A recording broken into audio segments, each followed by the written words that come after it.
Mesdames, Mesdemoiselles et Messieurs, peuple congolais, le Congo est agressé. Le peuple congolais est meurtri. Le peuple congolais est meurtri par la simple volonté de ceux qui ne rêvent que de la balkanisation du Congo à cause de ses richesses.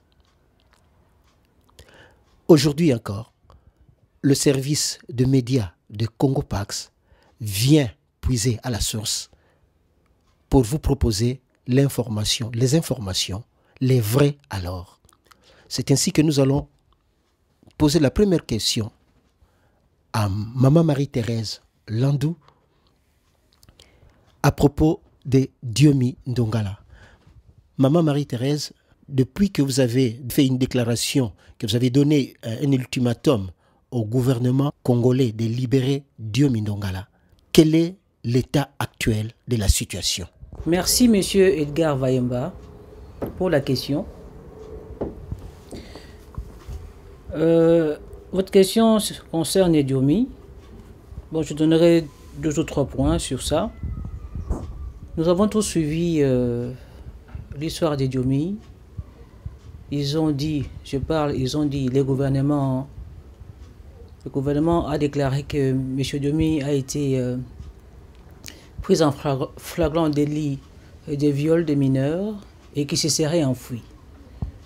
Il faut que ce soit un enfant pour croire à ce genre de, je pourrais dire, de mensonge.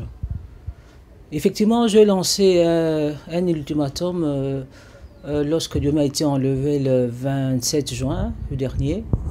Mais jusqu'à aujourd'hui, le gouvernement est resté silencieux. Je pourrais dire sourd même à toutes les réclamations. C'est aussi l'occasion pour moi de renouveler ma sympathie et mon soutien à la famille de l'honorable Diomi Ndongala et à son parti DC pour tout ce qu'ils font aussi pour lui aujourd'hui. Et je soutiens tous les efforts qu'ils font pour que Diomi soit remis à la liberté. Qu'est-ce que je peux dire depuis lors? Les seules informations que nous avons aujourd'hui font état de la vie, que Diomi est encore en vie. Ces informations sont en tout cas crédibles parce que les sources sont diverses mais elles sont concordantes. La première chose est que Diomi a été amené à la cité de l'OIA. C'est là où il est maintenant que je parle. Je sais que après cette déclaration, on va peut-être le déplacer, mais nous demandons qu'à partir de l'OIA, que Diomi soit libre. Il est à la cité de l'OIA. Mais l'information la plus inquiétante est que Diomi est gardé par des Rwandais, militaires rwandais. Imaginez-vous, nous avons des Congolais, maintenant ce sont des Rwandais qui peuvent garder un détenu politique. Cela fait comprendre qu'aujourd'hui le Congo, s'il est agressé, c'est parce qu'à la tête du pays, nous avons quelqu'un qui a la même nationalité que M. Kagame. Comment expliquer que Diomi soit gardé par des militaires rwandais? La deuxième inquiétude que nous avons et que j'ai, comment il est nourri? Qu'est-ce qu'il mange? Nous avons peur qu'il soit empoisonné. Et les mêmes sources nous ont dit que Kabila n'est pas disposé aujourd'hui de tuer Diomi pour éviter ce qui s'est passé avec Floribert Chebeya et Bazana.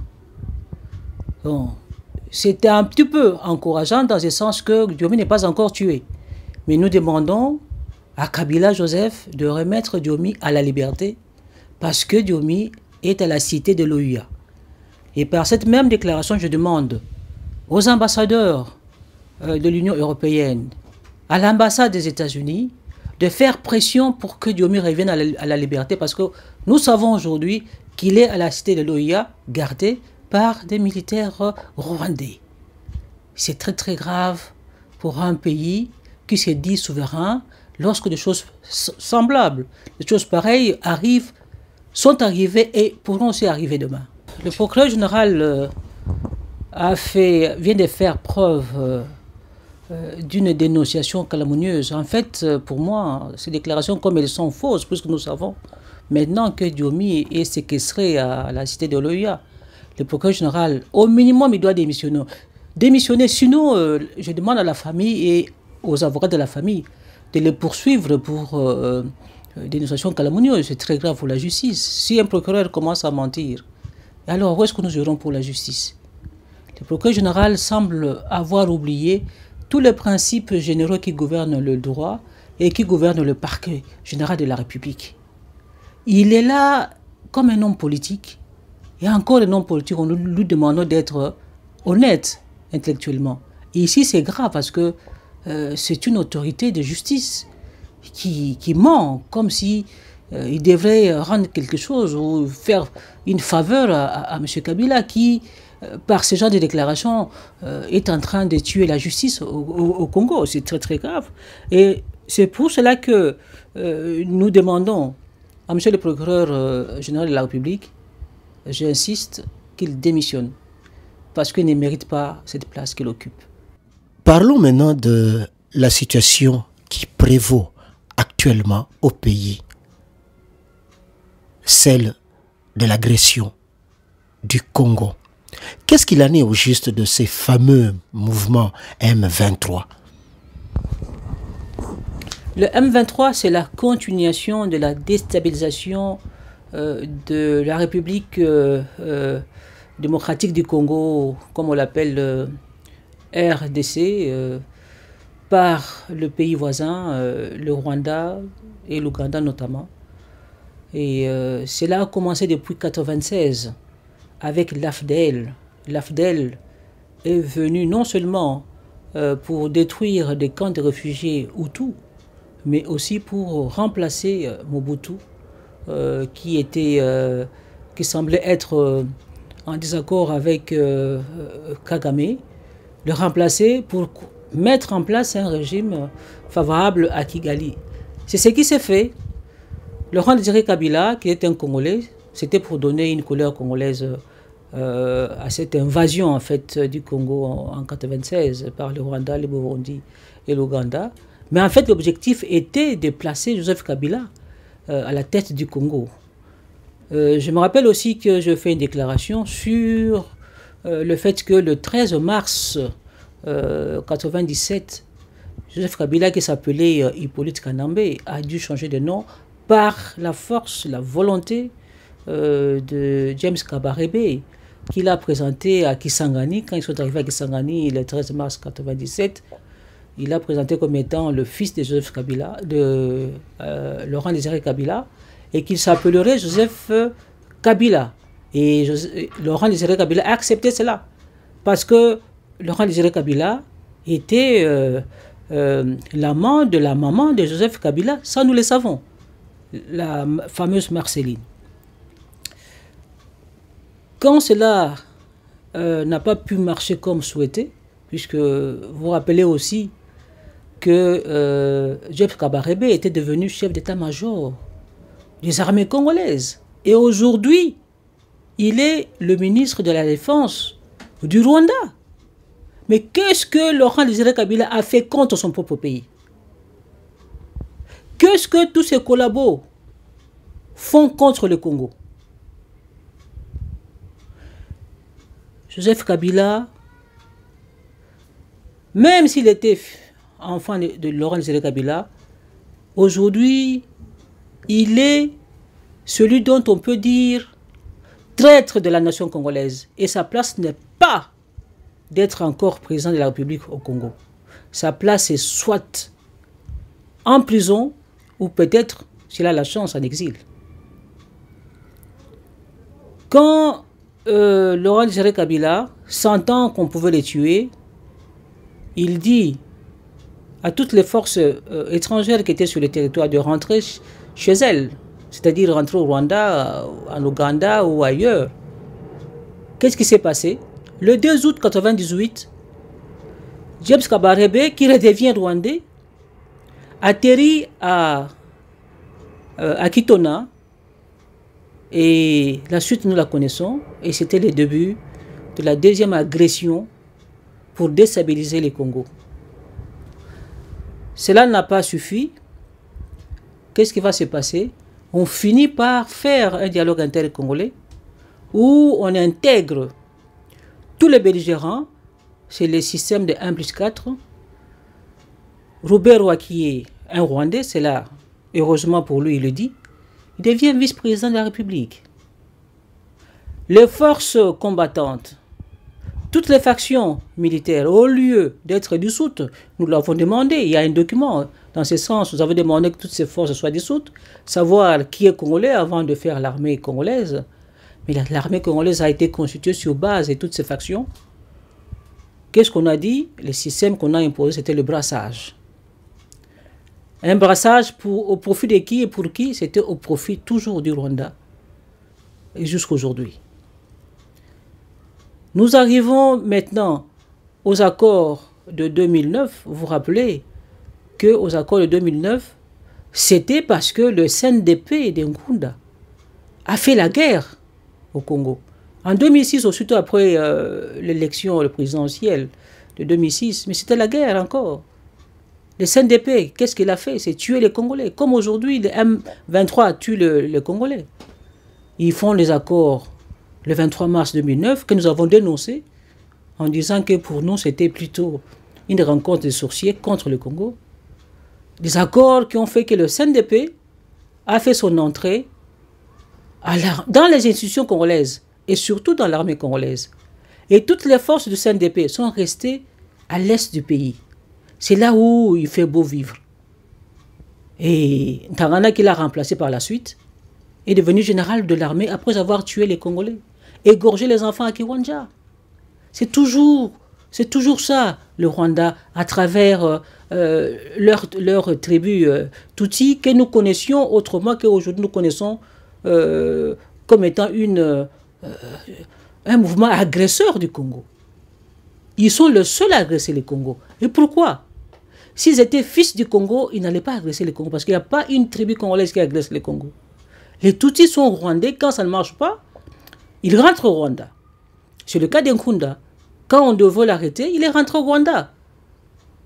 On n'a jamais été arrêté. Et après Nkunda, c'était Ntaganda. Ntaganda, on sait, quand il a senti la menace de la CPI, qu'est-ce qui arrive? Tous les militaires rwandais, Tutsis, qui étaient dans l'armée congolaise, ce n'est même pas une armée, notre armée c'est l'armée entre guillemets congolaise, mais c'est une armée d'obédience rwandaise. Ils ont quitté pour former le M23. C'est ça le M23 maintenant. Composé essentiellement des Tutsis et sous la direction des Tutsis. Qu'est-ce qu'ils font? Ce n'est pas pour aider les Congolais. Tous les Congolais en général sont pauvres, sont sans défense. Qu'est-ce qu'ils font à Goma? Aujourd'hui même, j'ai eu des informations qu'ils ont encerclé Goma. Ils vont prendre Goma. Pour déclarer quoi? Une nouvelle république. Non, les Congolais ne dorment plus maintenant. Ils s'organisent. Nous bouterons dehors les Rwandais et les Ougandais qui sont en train de tuer les Congolais. Ce moment-là, ce jour-là viendra. Ce jour-là viendra. Alors, je voudrais continuer en disant que, en fait, toutes ces guerres successives ont pour but de protéger le Rwanda.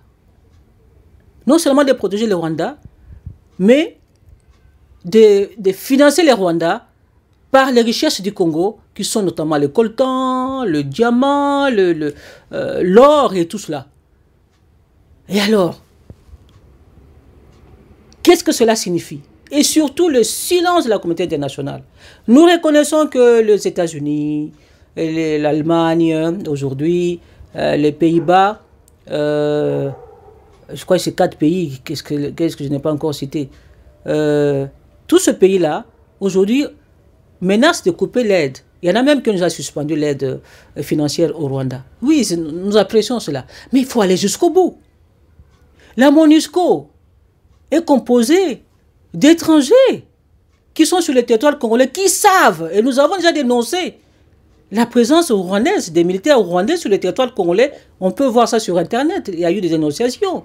Nous apprécions que l'ONU ait dénoncé aussi la présence de l'armée rwandaise, les soutiens du Rwanda au M23. Surtout, Ça, nous apprécions. Mais il faut aller jusqu'au bout. Il faut aller jusqu'au bout. Quelle est la sanction du Rwanda par rapport au Congo? Nous demandons que la communauté internationale fasse pression sur le Rwanda de quitter le Congo. Que l'armée rwandaise quitte le Congo. Le M23 est composé essentiellement de l'armée rwandaise. Que cette armée quitte le Congo. Qu'ils aillent au-delà des frontières, de la frontière congolaise. C'est ce que nous attendons. Et qu'il soit prononcé des poursuites judiciaires contre M. Kagame. Qu'il passe devant la justice internationale. Et c'est pour cela aussi que nous apprécions l'action que mène M. Rapp, qui veut que, à l'instar de Taylor, pour l'action menée en Sierra Leone, que M. Kagame soit poursuivi devant la justice internationale. Ça nous apprécions. Mais il faut aller jusqu'au bout. Le Conseil de sécurité doit se prononcer. Est-ce que le Congo existe vis-à-vis du Conseil de sécurité? Le Conseil de sécurité prend une position vis-à-vis de la Syrie, par exemple, nous suivons, ou de la Libye. Pour le Congo, il s'était. Pourquoi? Qu'est-ce qui se passe? Parce qu'il y a des matières précieuses. Nous le disons toujours que, au niveau des Congolais bien pensants, nous pensons qu'il est possible d'avoir un gouvernement compétent au Congo et qui est capable de continuer à vendre les matières. Mais cette fois-ci, que ces matières profitent aussi à notre population. Est-il interdit au peuple congolais de bénéficier de son sol? Voilà ce que je peux dire sur le M23. Revenons un peu sur ce personnage que vous avez cité là, ce fameux Bosco Ntaganda. Où est-ce qu'il est? Où est-ce qu'il vit pour le moment? Bosco Ntaganda, aux dernières nouvelles, Bosco Ntaganda est dans l'Ituri aujourd'hui. Bosco Ntaganda veut que les Lema et les Lendu reprennent leur guerre, une guerre tribale. Il y a des Lendu qui sont tués, qui ont été tués il n'y a pas longtemps, ainsi que des Ema. Et ça, c'est Bosco Ntaganda qui a fait ça, qui a tué. Bosco Ntaganda est aujourd'hui dans un village qui s'appelle Berunda. Il fait la navette toujours dans l'Ituri, entre le village nommé Bego et Berunda, et il est en train de recruter des jeunes Congolais pour le suivre. Alors je dis à ce jeune de ne pas le suivre. Nous avons appris que beaucoup de jeunes refusent, continuent à refuser Bosco Ntaganda. Ils cherchent à ce que le Congo rentre en feu, comme du temps de Nkunda en 2009, tuer les jeunes, tuer les Congolais. Il ne faut pas suivre Bosco Ntaganda. Je demande cela à tous les jeunes Congolais de l'Ituri. Alors, Bosco Ntaganda, comme nous le savons bien, est en train de fuir la CPI. Mais pour que la CPI l'oublie, il a mis maintenant l'Est de notre pays à feu et à sang. Cela ne doit pas continuer. C'est la raison pour laquelle, et cela, ça sera certainement la prochaine fois que je pourrai répondre à cela, les Congolais doivent s'organiser, et les Congolais sont déjà organisés, et soutenir nos fils qui sont militaires, qui ont dit non à Kabila pour défendre le pays. Et ce soutien, c'est tout le peuple congolais qui doit le faire, qui doit se manifester dans ce soutien-là.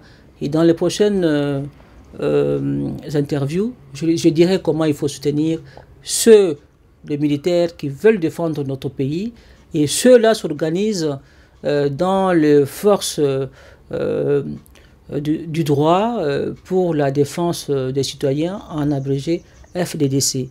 Et beaucoup de militaires qui ont fui les fronts sont là, les militaires congolais, qui ne veulent pas de ce qui se passe à l'est du pays. Le Congo ne sera pas balkanisé parce que nous avons nos fils et nos enfants qui disent non à la balkanisation, mais ça dépend de nous, peuple congolais, d'apporter le soutien nécessaire pour essayer de combattre toute balkanisation de notre pays.